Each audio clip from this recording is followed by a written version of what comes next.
Ayu, Ibu Dita, Pak Robi yang belum, dengan Ibu Lucy, silakan bergabung ya setelah ini.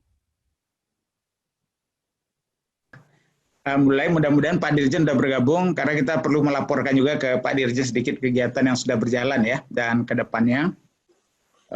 Tapi nanti mungkin kita mulai aja dulu dengan Pak Burmalis ya Pak Burmalis ya. Siap. Atas nama apa? Siap. Kemudian kalau Pak Wali Kota sudah bergabung, kita minta beliau dan kemudian Pak Dirjen ya. Tapi kalau Pak Dirjen misalnya sudah datang duluan buru-buru ya kita berikan Pak Dirjen dulu ya. Itu secara berulang-ulang di kelompoknya karena jaraknya 2 minggu. Kita berikan menyelesaikan PR dan berkelompok, masing-masing kelompok dibina oleh mentor, kemudian mereka menunjukkan unjuk kerja hasil PR tadi dan diperiksa oleh mentor, dan yang kira-kira inspiratif kita gelar di pertemuan kedua sesudah 2 minggu, dan waktu itu ditunjukkan contoh-contoh kenapa itu bisa, apa pembelajaran diperoleh, termasuk kesulitan-kesulitan di dalam mendapatkan contoh tadi itu. Nah, untuk itu kita berikan sertifikat. Jadi 4 kali, 2 kali sudah kita selesaikan Pak Dirjen. Yang kedua itu adalah mengenai seberapa penting kita melihat teori-teori pendidikan di dalam pelaksanaan belajar daring pada waktu mereka melakukan itu dari rumah.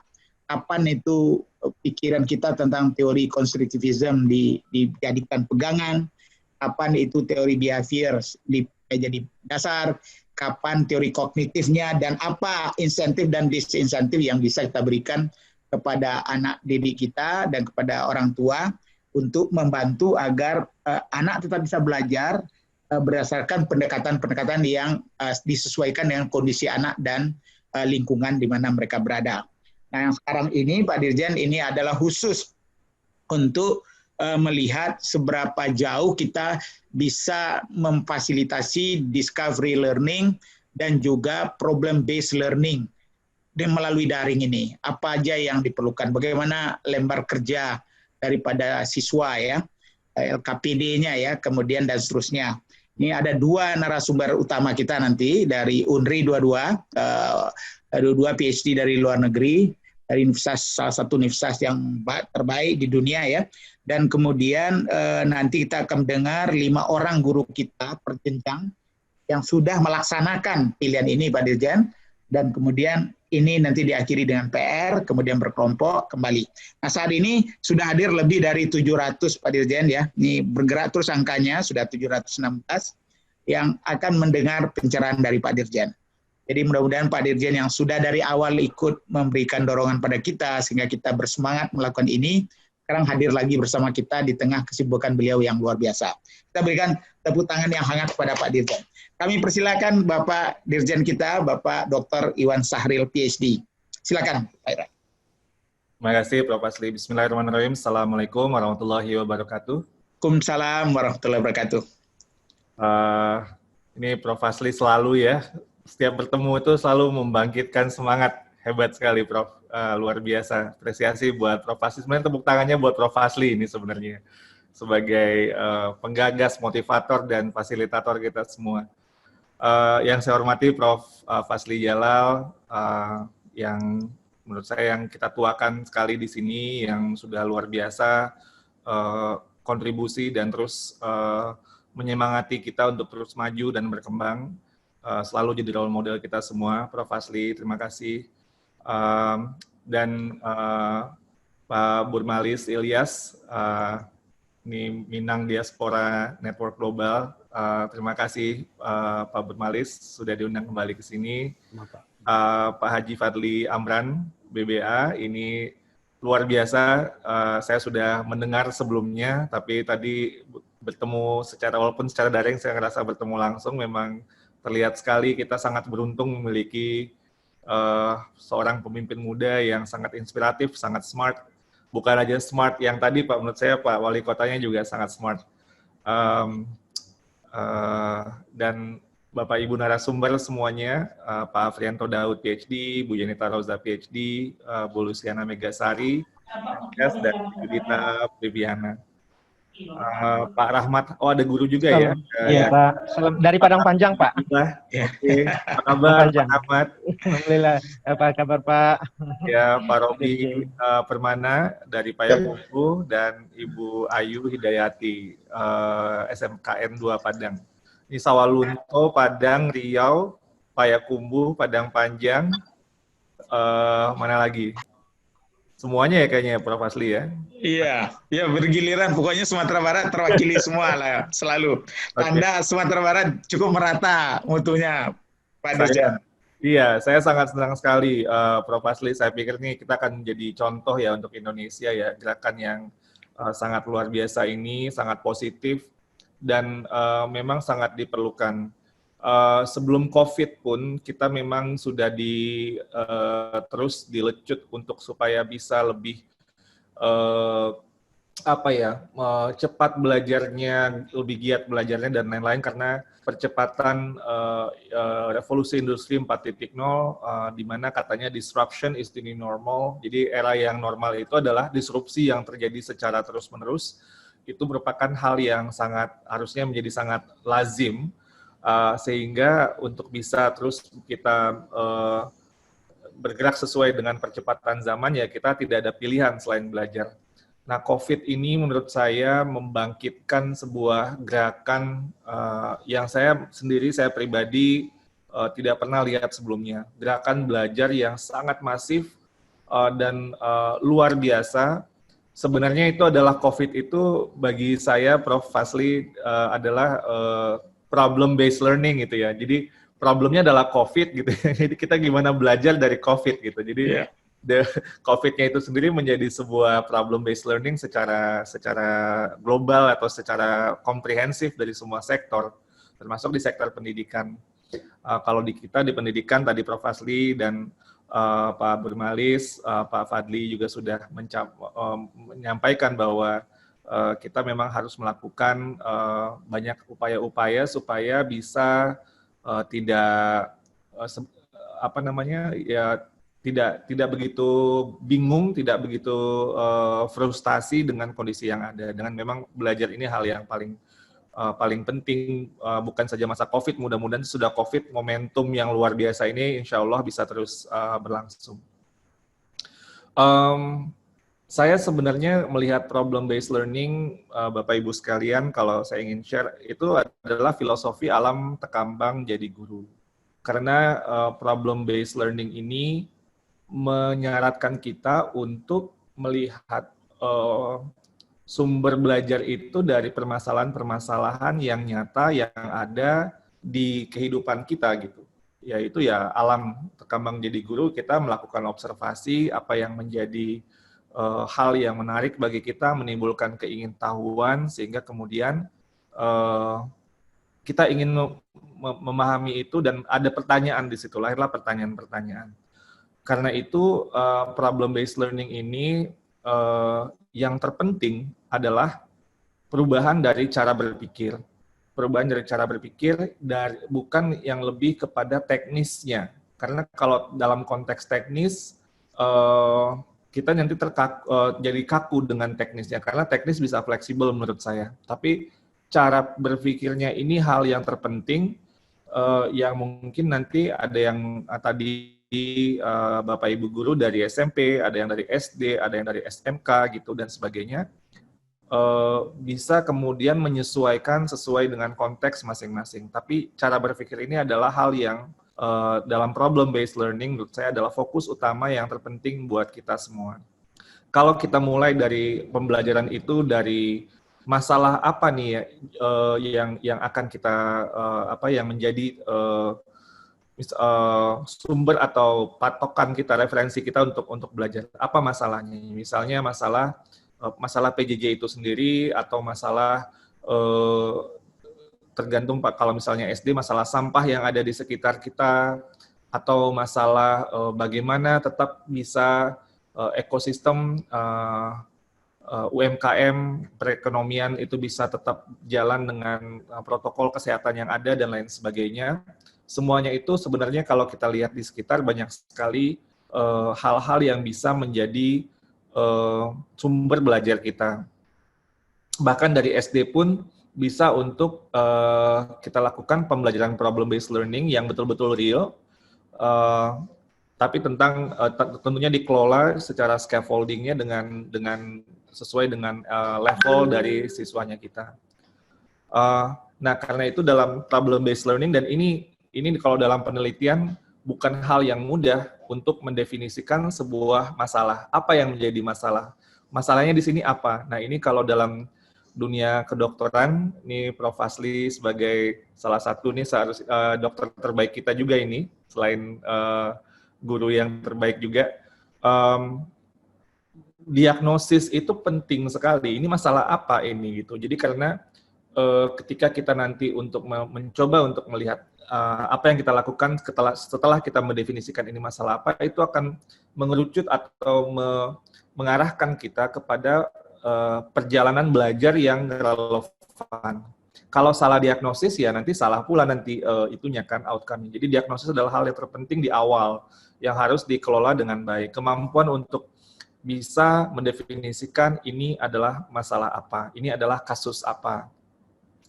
Lalu kemudian sesudah itu ketika sudah kita definisikan masalahnya, kalau kata, saya lupa ini siapa yang bilang ya, tapi kalau katanya kalau permasalahan itu sudah bisa didefinisikan, itu udah 50% itu sebenarnya udah jalan solusinya udah ada gitu. Udah 50% lah jalannya solusi itu. Nah, 50% lagi adalah bagaimana pemecahannya. Dan ini membutuhkan ketika sudah didefinisikan masalahnya, ini membutuhkan ini yang seringkali kita sebut sebagai kemampuan abad ke-21, berpikir kritis, berpikir kreatif. Oke, kalau masalahnya ini kira-kira apa ya caranya untuk jalan keluarnya. Disinilah kita ditantang untuk bisa berpikir tidak dari satu sudut pandang, tapi dari berbagai sudut pandang, dan ini sangat tidak mudah. Untuk berpikir di luar mungkin apa yang kita pikir sebagai normal, itu tidak mudah gitu. Kalau berbagai sudut pandang itu, kalau kita ibarat dalam sebuah ruangan, ya kita melihat ruangan itu seperti kayak arsitek ya, atau desainer gitu, interior designer. Jadi melihatnya dari berbagai sudut, sehingga bagaimana kalau dari sudut ini, bahkan kalau kadang-kadang saya sering bilang sama murid-murid saya tuh, kayak ada Spider-Man gitu ya, di atas, di loteng gitu, terus lihat ke bawah seperti apa sih ruangan itu pasti perspektifnya berbeda dengan bagaimana kita biasa melihat ruangan tersebut. Namun keanehan perspektif itu harus kita eksplorasi, karena bisa jadi kalau dalam konteks filosofi problem based learning, itulah yang nanti akan membawa kita kepada pemahaman-pemahaman baru, kesadaran-kesadaran baru, sehingga melahirkan sebuah gagasan untuk solusi nantinya. Jadi tidak ada perspektif yang langsung dijudge ini benar atau salah, tapi kita eksplorasi semuanya. Nah, ini adalah menurut saya sebuah kekayaan dalam perjalanan belajar yang harus kita dalam problem based learning ini kita hadirkan. Perspektif mana nih? Jangan hanya satu sudut saja, tapi berbagai sudut pandang, termasuk yang nanti kontradiksi. Karena nanti kita pelajari argumennya apa, kalau ini seperti ini argumennya apa, dan lain sebagainya. Dan mulai dengan pertanyaan-pertanyaan juga yang kalau kreatif itu pertanyaannya what if ya, what if. Gimana kalau gini, gimana kalau gini. Nah, ini adalah sebuah luar biasa pentingnya untuk abad ke-21, kemampuan untuk bisa berpikir kritis, kreatif, imajinatif, untuk melihat berbagai macam sudut pandang. Dan ini kemudian membawa kita kepada, itu argumennya apa, dan kita harus baca, harus belajar, dan lain sebagainya. Lalu kemudian sampai pada kesimpulan, belum kesimpulan dulu, analisis dulu, dianalisis. Ini kalau ini pandangannya kayak gini, kalau ini pandangannya seperti ini. Nah, mana nih kira-kira yang menjadi yang paling bisa menjawab permasalahan problem yang tadi kita definisikan di awal. Nah, barulah itu kemudian nanti ada kesimpulan dengan semua pertimbangan, karena sudah dilihat dari berbagai sudut. Jadi ini sebuah perjalanan belajar menurut saya, dan kalau kita sudah mulai bisa melakukan ini, dan ini menjadi sebuah kebiasaan baru atau the new normalnya pendidikan di Sumatera Barat, ini dahsyat sekali. Ini luar biasa menurut saya. Dan ini memang pijakannya ya alam tekambang jadi guru itu. proses memerhatikan, observasi, mendefinisikan masalah, lalu kemudian kita mencoba menimbul keingintahuan, mencoba melihat dari berbagai sudut pandang, mencari sumber-sumber referensi, dan kemudian Sumatera Barat. Oke, mungkin seperti itu Pak Prof tentang yang saya sampaikan. Terima kasih Bapak Robi, beliau ini duta rumah belajar Kemdikbud ya, 3 orang dari Sumbar, beliau salah satunya. Terima kasih. Kita lanjut pada Bu Ayu, silakan Bu Ayu, dan ini tim inti kita juga, mentor juga. Sekalian perkenalkan diri juga sedikit Bu Ayu. Kami persilakan. Baik Prof, terima kasih atas kesempatannya Prof. Bismillahirrahmanirrahim. Assalamualaikum warahmatullahi wabarakatuh. Waalaikumsalam warahmatullahi wabarakatuh. Baiklah Bapak Ibu semua yang sama-sama kita hormati, kalau masih berada di forum ini, Bapak Dirjen Kemdikbud, Pak Iwan Sahril, seterusnya kepada Bapak Wali Kota Padang Panjang, Pak Fadli Amran, dan Pak Prof sendiri, Pak Sili Jalal, terima kasih telah membina kami selama ini. Terusnya kepada Pak Burmailis Ilyas, selaku Direktur Eksekutif NDJN, dan Bapak Ibu narasumber, ada Pak Anto, Bu Yenita, kemudian Bu Yudita, Bu Luciana, Pak Rahmat, dan Pak Rubi. Nah, saya juga, nggak tahu lagi apa yang harus disampaikan, karena sudah full tadi rasanya ya, dari awal sampai akhir kita membahas tentang LKPD. Nah, mungkin bedanya di sini, saya dari SMK, dan SMK itu cukup spesifik, karena di SMK itu banyak jurusan yang ada gitu, lebih dari 100 jurusan. Nah, di sini saya sendiri adalah Hidayati, bisa dipanggil Ayu. WA, Bapak Ibu telepon, gimana cara mendaftar segala macamnya. Kemudian, baiklah sebelumnya saya izin share screen terlebih dahulu.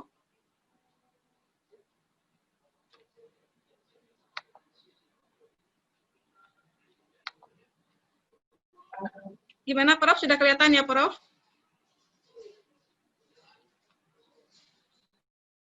Sudah kelihatan ini screen saya?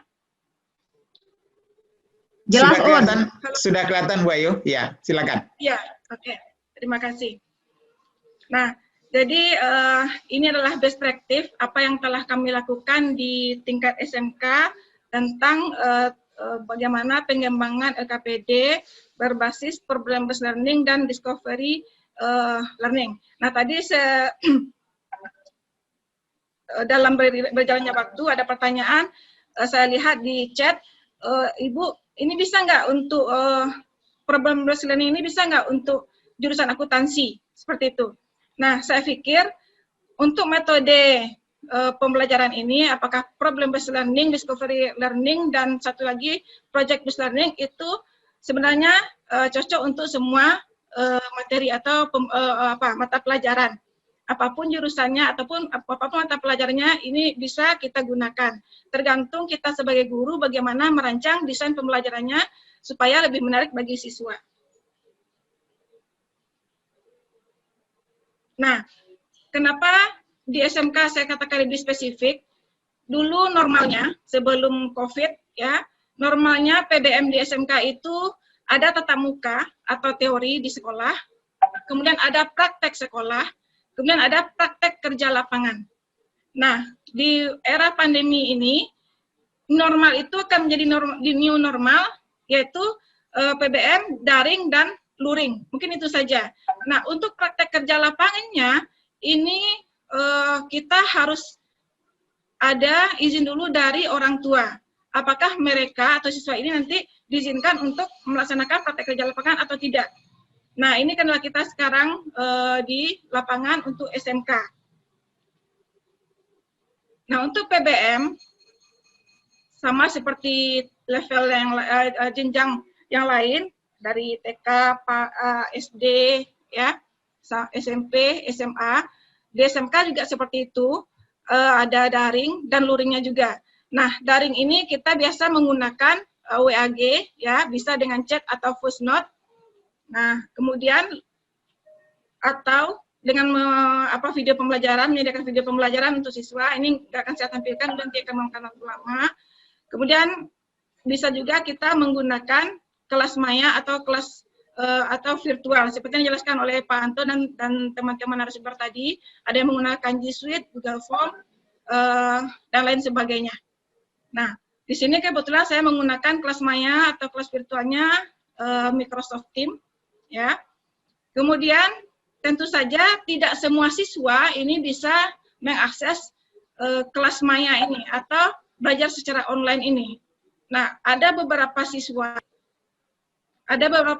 nantinya yang spesial seperti itu. Nah, siapa siswa spesial ini?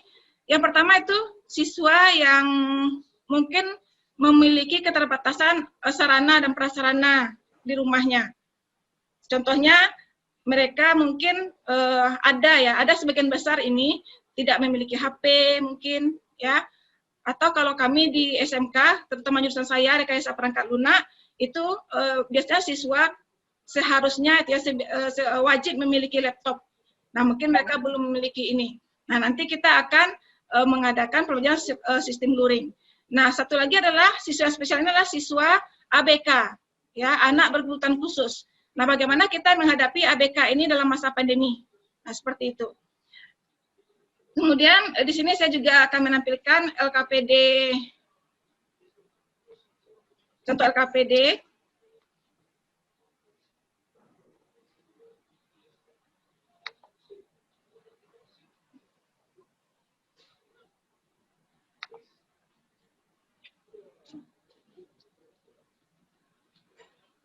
Nah, ini adalah LKPD untuk discovery learning. Pertama, LKPD itu harus ada cover, ya, halaman awalnya yang menunjukkan LKPD, kemudian nama mapelnya, mata pelajarannya, kemudian untuk kelas berapa. Nah, kemudian halaman berikutnya data siswa, ya, ini kita masukkan data siswa, nama siswanya, kalau dia berkelompok, kelompok berapa, mungkin ya, kelas berapa, kalau dia terdiri berapa kelas nantinya, kemudian waktu pelaksananya berapa jam atau berapa menit kita cantumkan di sana, kemudian tanggal pelaksananya, nah seperti itu untuk datanya.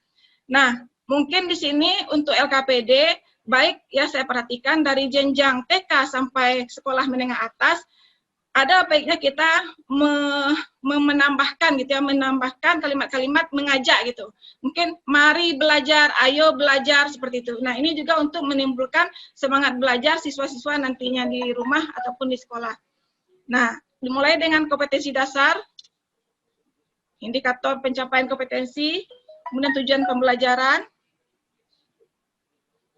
Nah, mungkin di sini kita kasih juga sedikit materi ya tentang apa sih LKS kita hari ini gitu. Kita jelaskan kepada mereka bahwa LKS kita sekarang ini atau LKPD kita adalah untuk menjelaskan tentang algoritma pemrograman seperti itu. Nah, juga mereka harus menyiapkan alat dan bahannya di rumah. Nah, alat bahannya tentu yang pertama LKPD ini, kemudian mungkin nanti e-modulnya yang kita bagikan. Kalau yang di sini belum menggunakan laptop atau PC, maka kita tambahkan aja pena atau roll nanti karena mereka akan membuat algoritma flowchart-nya seperti itu. Nah, kemudian kita juga mencantumkan di sini langkah-langkah kegiatan pembelajaran yang akan mereka lakukan. Nah, yang pertama kita adalah mengamati gitu. Ayo mengamati. Kita ajak mereka ayo mengamati. Nah, di sini terlihat ada dua buah gambar. Yang pertama mungkin cara pendaftaran atau pembuatan NPWP. Nah, bagaimana langkah-langkahnya? Mungkin dari awal seperti apa? Nah, ini akan memancing logika siswa untuk beralgoritma gitu. Menyusun secara sistematis langkah-langkah untuk mengurus NPWP. Nah, kemudian secara sederhananya kehidupan sehari-hari, mungkin cara membuat telur mata sapi mungkin ya. Nah, ini akan memancing pertanyaan siswa nantinya. Jadi memancing logika siswa berpikir logis. Kemudian mengidentifikasi. Nah, jadi dari gambar di atas, dari mengamati tadi, kita meminta mereka untuk mengidentifikasi apa saja informasi yang mereka dapat dari gambar tersebut. buat pertanyaan di sini. Nah, mungkin nanti untuk jurusan lain macam-macam nanti masalahnya di sini ya. Mungkin untuk boga bisa lah ini langkah-langkah membuat kue mungkin. Atau untuk akuntansi tadi kita bikin kasus atau apalah di sebuah perusahaan. Nah, baru dipancing siswanya untuk mengidentifikasi masalah apa yang ada di perusahaan tersebut. Mungkin seperti itu Bapak Ibu, yang khusus untuk SMK.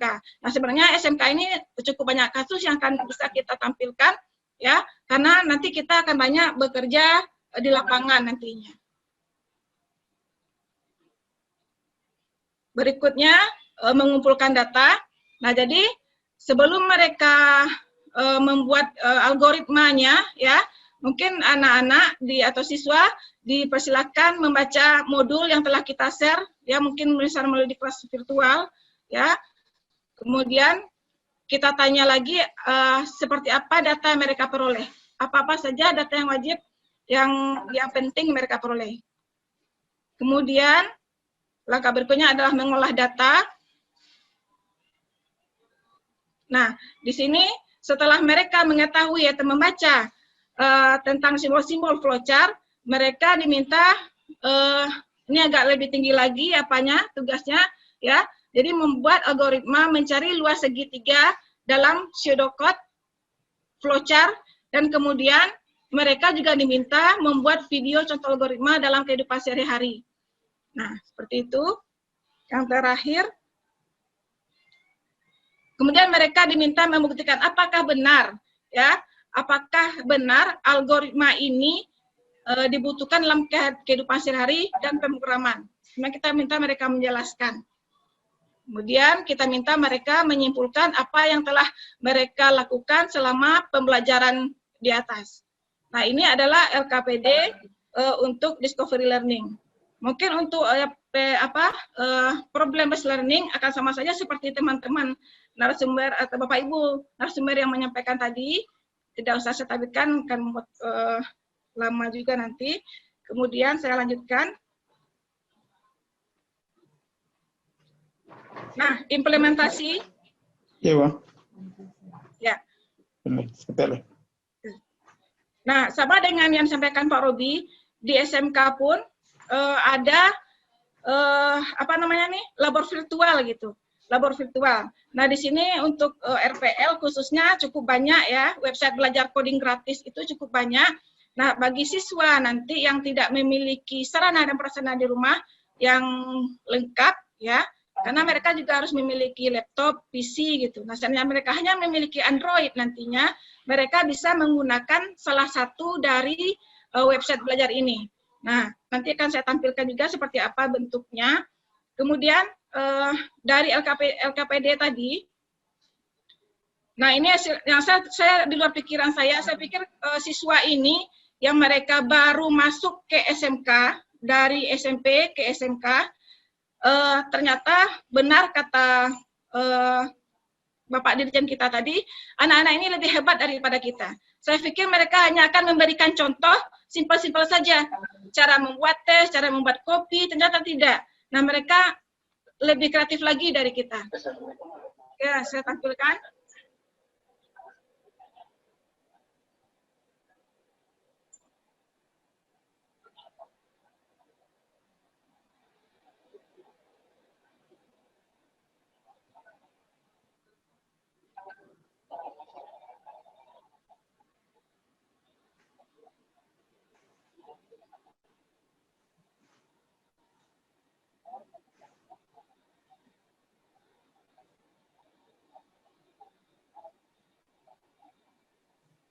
Nah, mereka telah memberi contoh menginstal aplikasi Android di menginstal Play Store gitu, aplikasi Android. Nah, seperti itu. Nah, kemudian ada lagi contoh yang lain.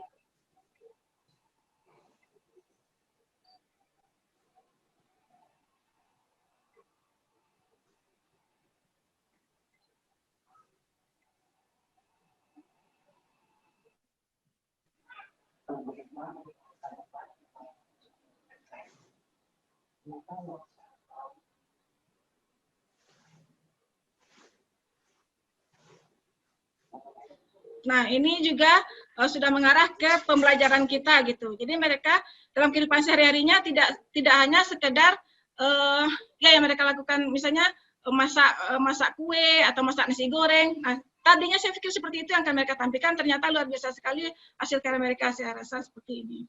Nah, kemudian yang saya ada satu testimoni tidak sengaja tertangkap ketika pembelajaran virtual. Bisa Bapak Ibu lihat di sini ya.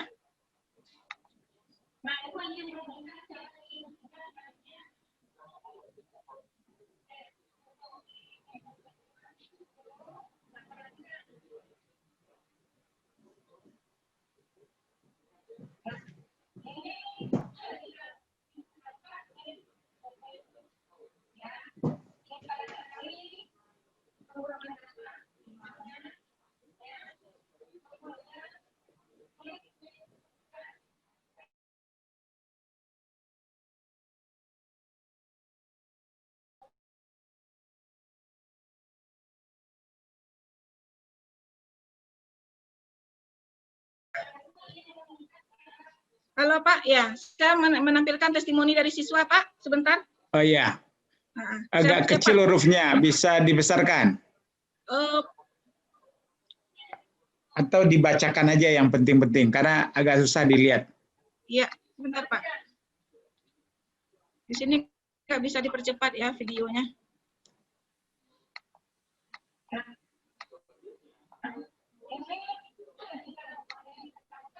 Ya, jadi intinya ini nanti ada testimoni sebenarnya di belakang video ini bahwasanya memang siswa itu tidak mau hanya menerima materi dari guru. Mereka juga menginginkan ada tatap muka atau tatap layar seperti ini walaupun di era pandemi, dan kemudian ada tugas terarah yang diberikan. Nah, apa tugas terarah itu? Nah, itulah LKPD. Nah, itulah LKPD yang telah kita siapkan untuk anak-anak kita belajar di rumah nantinya. Nah, kebetulan di sini saya menggunakan LMS Microsoft Teams. Di sini kita bisa bebas mendesain pembelajaran kita, mulai dari kesiapan mulai dari RPP, e-modul juga bisa kita share di sini. Kemudian akan saya tampilkan juga contoh. Nah, ini dia namanya salah satu lab virtual tadi, W3 School. Nah, di sini anak-anak tingkat dasar sampai kelas 3 ataupun kita sebagai guru juga bisa memanfaatkan fasilitas W3 School ini. Nah, jadi nanti anak siswa di rumah bisa menggunakan aplikasi virtual lah ya, aplikasi virtual ini untuk prakteknya di rumah. Nah, di sini mereka bisa berkreasi atau mencobakan apa yang terkait dengan LKS atau LKPD kita. Nah, misalnya kita buatkan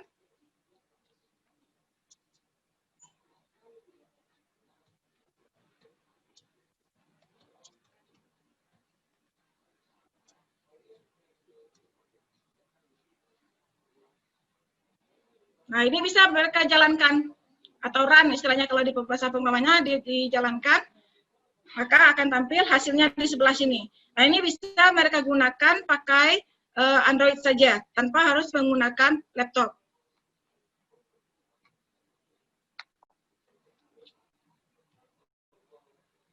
Nah, jadi mungkin sejalan juga pemikiran kita orang Minang ini, Pak Fasli.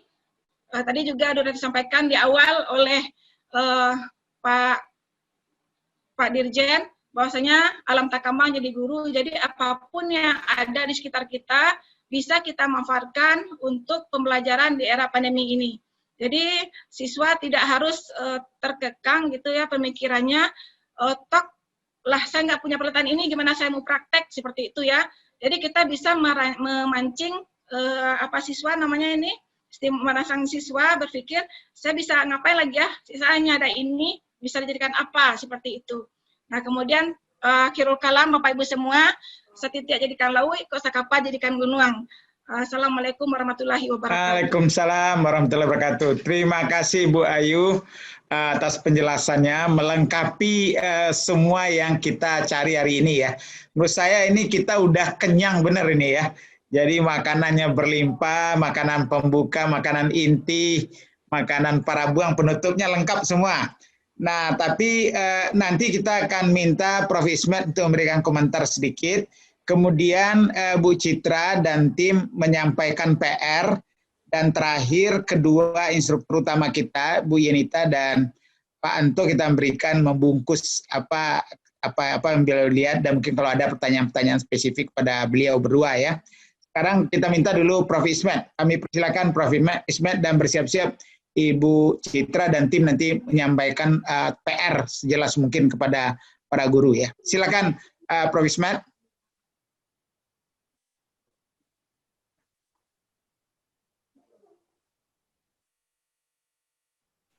Masih ada Prof. Ismetnya Bu Yuli?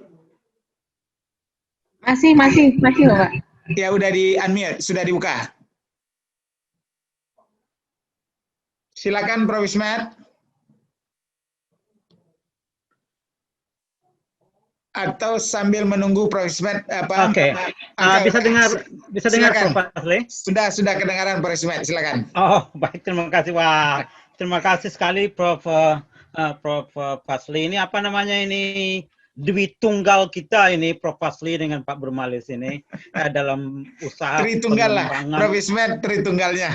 Oh, saya masuk Tritunggalnya. Alhamdulillah. Ya, saya terima kasih diboncengkan sama Dwi tunggal kita. Tapi apa namanya ini Prof. Fasli?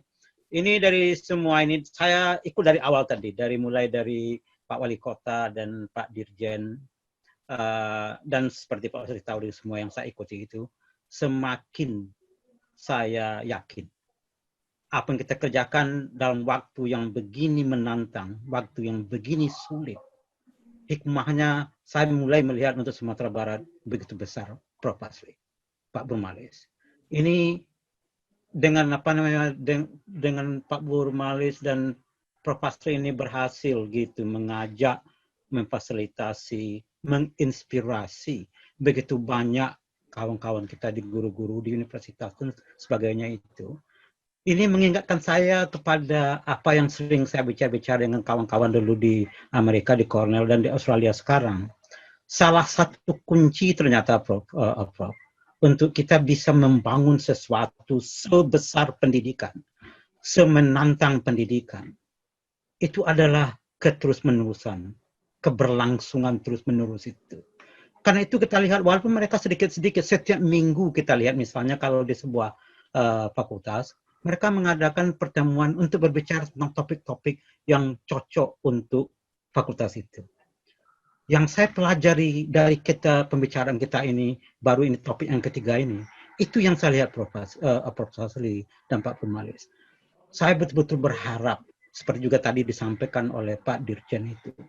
Ini akan menjadi benih bagi kita untuk melakukan secara terus-menerus. Karena bagaimanapun banyaknya kita pelajari sekarang tentang teknologi.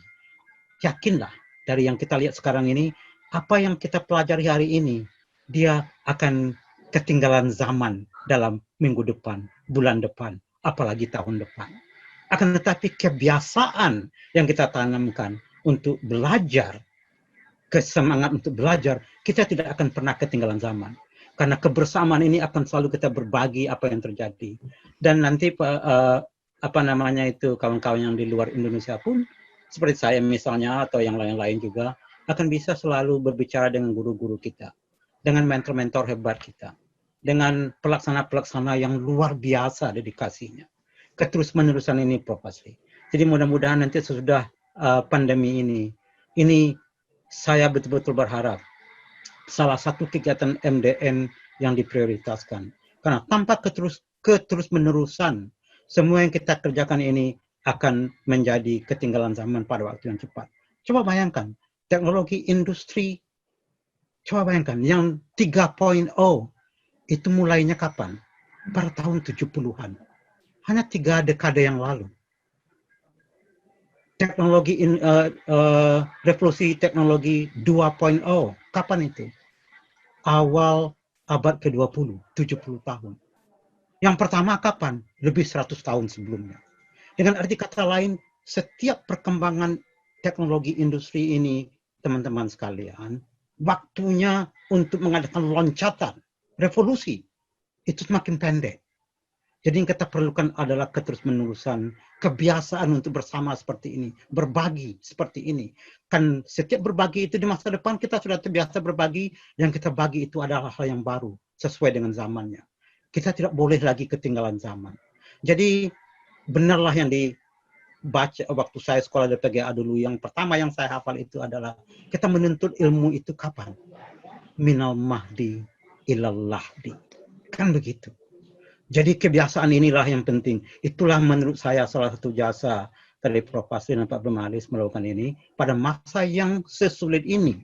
Dengan tantangan yang banyak sekali kita hadapi. Termasuk penelitian yang dilakukan oleh teman-teman kita di LPMP misalnya. Itu menjelaskan kepada kita bahwa tantangannya besar. Tapi bayangkan, lebih 700 orang itu di Zoom. Bagaimana dengan di YouTube-nya Ayars akan lebih banyak lagi. Jadi ini yang tidak boleh kita matikan menurut saya setelah nanti pandemi ini selesai. Ini yang harus selalu kita gulirkan sehingga manfaatnya akan betul-betul besar dan langgeng untuk Sumatera Barat. Jadi itu pelajaran yang saya dapatkan dari sini Prof. Fasli, Pak Bermalis, dan mudah-mudahan itu juga berguna untuk kita pikirkan bersama untuk masa yang akan datang. Terima kasih Prof. Fasli. Amin, amin. Terima kasih banyak Prof. Ismet yang selalu mendampingi kita dan memberikan pencerahan. Padahal di sana udah tengah malam itu di Australia ya, dan Profesor untuk menyiapkan banyak hal dan biasanya jamnya sangat mahal, tapi bersedia mengorbankan waktu itu untuk kita ya. Terima kasih Prof. Ismet. Terima kasih, Prof. Kami makin bersemangat justru karena pendampingan dari Prof. Ismet. Kita lanjut pada Bu Citra, silakan PR-nya apa dan kemudian kita minta terakhir dari Bu Yenita dan Pak Anto. Ya, baik. Makasih banyak Pak Prof. Fasli. Makasih banyak Pak Prof. Ismet.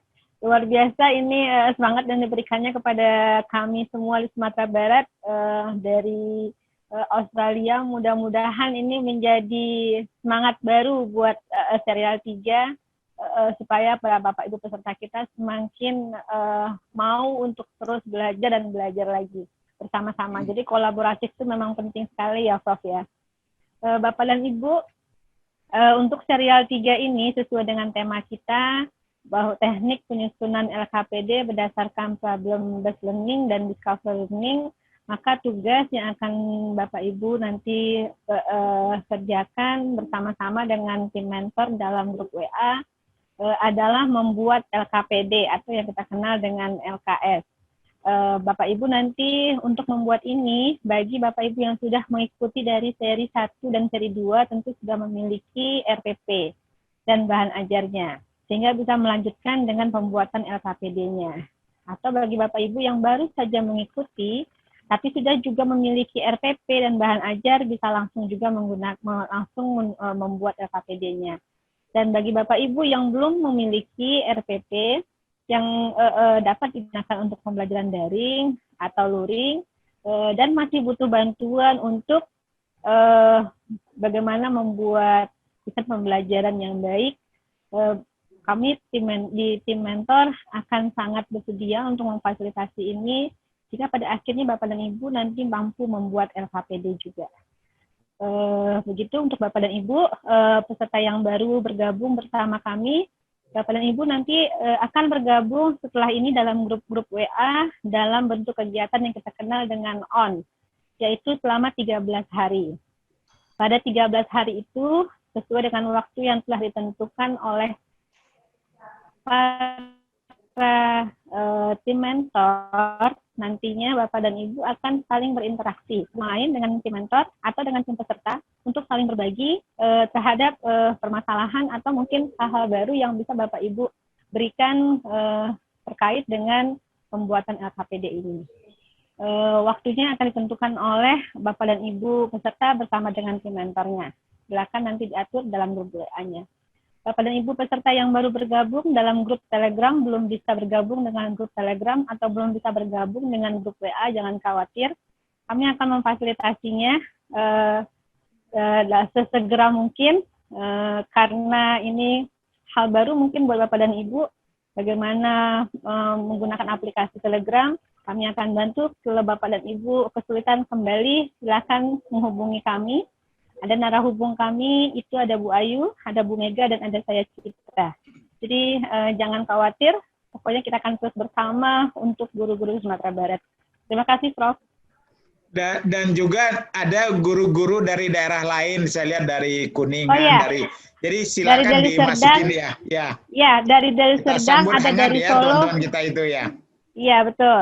Tadi saya sempat bercanda dengan teman-teman di tim. Ini sepertinya kegiatan kita sudah mulai menasional, mudah-mudahan. Ya, karena ternyata mungkin e-player kita disampaikan ke grup-grup lain yang ada dari luar daerah Sumatera Barat. Saya pikir tidak apa-apa. Karena Ya, ini bagian dari berbagi Bali juga kita. ada, alhamdulillah. Selamat pada teman kita dari Bali yang mau bergabung ya. Iya, Prof. Makasih, Prof. Baik, lanjut kepada Bu Yenita Roza dan pada Panto sebagai dua penutup ya sebelum kita tutup karena waktu kita udah hampir 4 jam nih, luar biasa ini. Silakan Bu Yenita.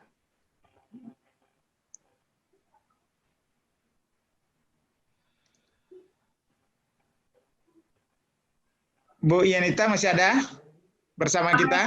Oke, sorry, Ya, suara saya masih ada. silakan Bu Yenita. Ini peserta masih sekitar 300-an, luar biasa. Ini sudah dari jam 1:30 tadi. Tadi diskusi di grup Pak Fasli katanya sampai 1.500 pesertanya. Iya, alhamdulillah lah ya. Sangat hilang latih deh ya kalau mendengar. Dan ini memang sudah sampai gaungnya sampai kemana-mana. Saya malah dapat forward flyer itu dari teman-teman dari Surabaya, dari mana-mana gitu loh. Ini kok kalian dapat ini? Iya, kami punya. Jadi memang luar biasa. Ada beberapa pertanyaan tadi yang muncul di chat. Mungkin sebagian langsung terjawab dengan munculnya contoh-contoh dari beberapa tingkatan tadi. Tapi ada beberapa pertanyaan yang hampir mirip itu seperti apakah model ini cocok untuk mata pelajaran ini pada tingkat ini gitu. Jadi ada beberapa orang yang mempertanyakan seperti itu. Barangkali saya jawab secara umum. Model ini dia cocok pada semua mata pelajaran, pada semua level. Sekarang tinggal kita memilih pada materi yang mana. Jadi kalau kita mau bicarakan pembelajaran berbasis masalah, dalam kehidupan ini masalah ini tidak bisa diselesaikan dengan satu cara, dengan satu bidang ilmu. Karena tadi ada yang mempertanyakan juga kalau SD tematik gimana?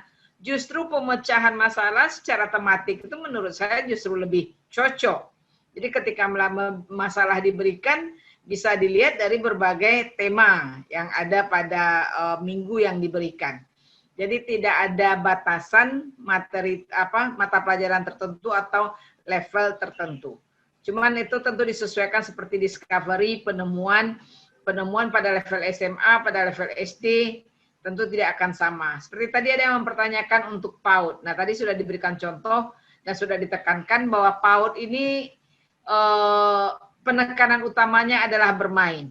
Tentu tidak akan mungkin kita berikan LKPD yang mereka harus membaca, karena kalau kita berikan print out, ya mereka harus baca. Tapi mungkin dalam bentuk video, dalam bentuk permainan, sangat memungkinkan. Itu tadi pertanyaan. Tapi ada juga Bu Citra permintaan tadi guru PAUD di Lintau. Oh ya. Pertanyaan tadi udah dibaca ya. Bagaimana? Itu Kampung Ambowana tuh Bu Yenita. Kampung Ambowana tuh di Lintau.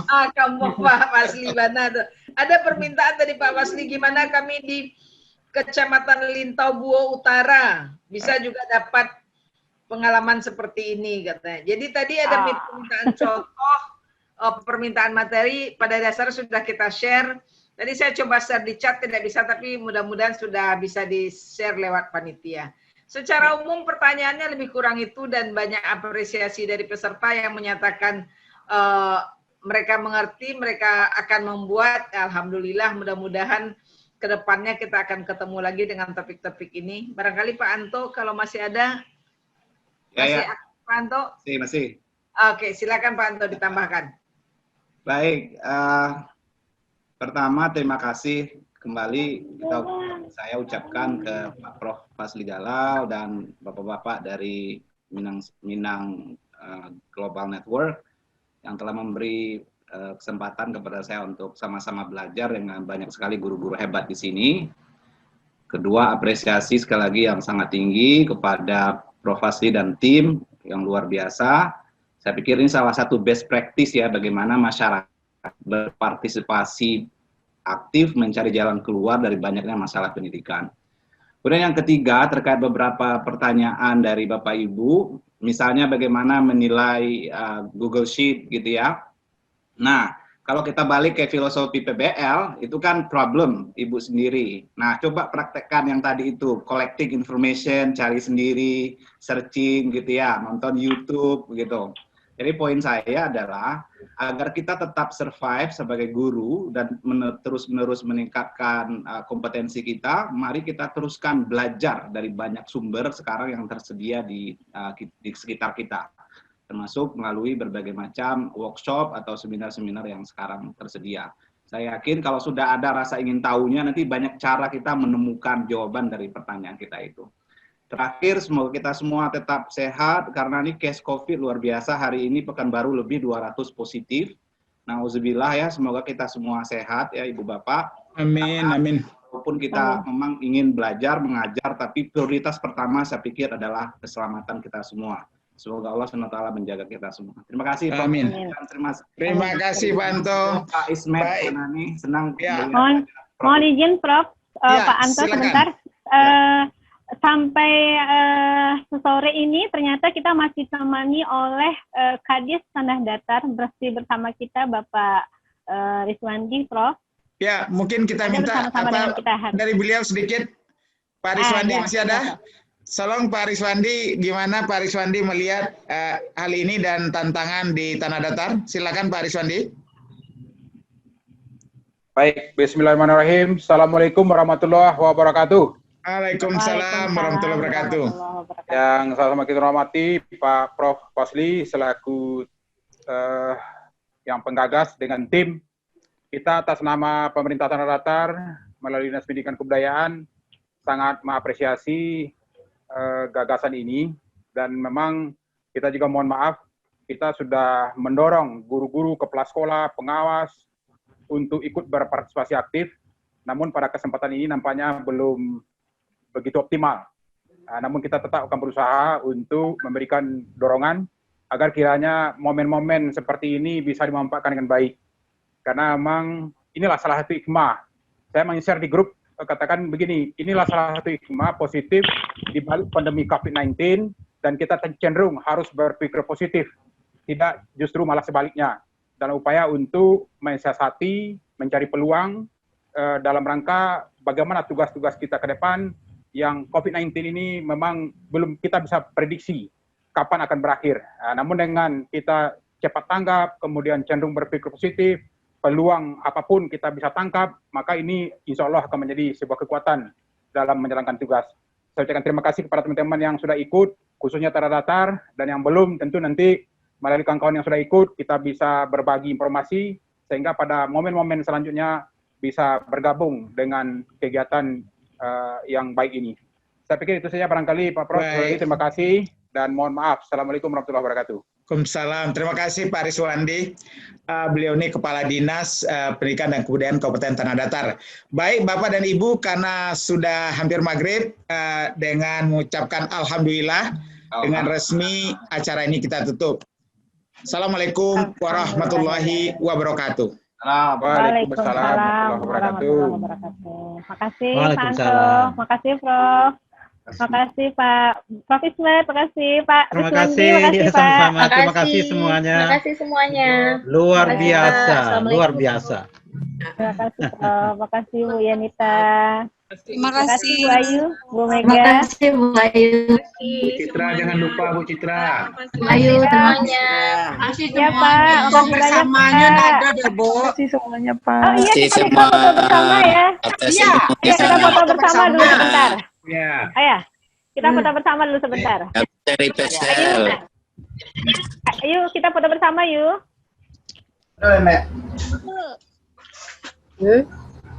Masih bisa kita foto bersama yuk. Moodnya Mabi. Bu Ayu, sebentar bisa. Ya, sebentar Bu. Kita coba ya. Oke. Ide yang bagus. Iya, Prof. Smile semuanya Bapak Ibu. Kacang panjang, kacang bun. Yes. Oke, sebentar. Saya pindahkan dulu. Saya bingung nih. Baik, Fadila. Banyak ada 12 slide Bapak Ibu. Nah, itu yang tinggal tinggalkan lah. Ini tadi lah. Fotonya mencerungi sobat.